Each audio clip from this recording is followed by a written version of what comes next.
Video பாருங்கள் மக்களே. முள்ளங்கி கீரை முள்ளங்கியோட சேர்த்து பொரியல் எப்படி செய்யலான்னு பார்க்கலாம்.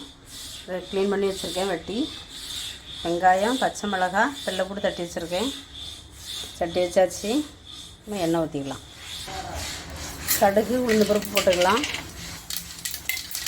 சீரகம் போட்டுக்கலாம்.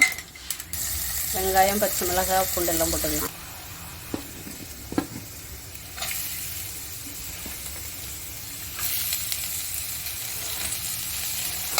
முள்ளங்கி போட்டுக்கலாம். கீரையெல்லாம் போட்டாச்சு. இப்படி கிண்டி கொடுத்துக்கலாம். ஒரு நிமிஷம் கழித்து இப்படி கொஞ்சம் கிண்டி கொடுத்தா மூடி வைக்காண்டா இப்படி நல்லா வெந்துடும். தேங்காய் கொஞ்சம் மேலே போட்டு இறக்க தான்.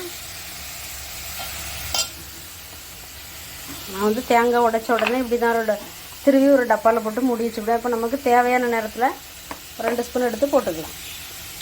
பொரியல் வீடியோ கேட்டவங்களுக்காக இந்த வீடியோ பார்த்துக்கிடுங்க.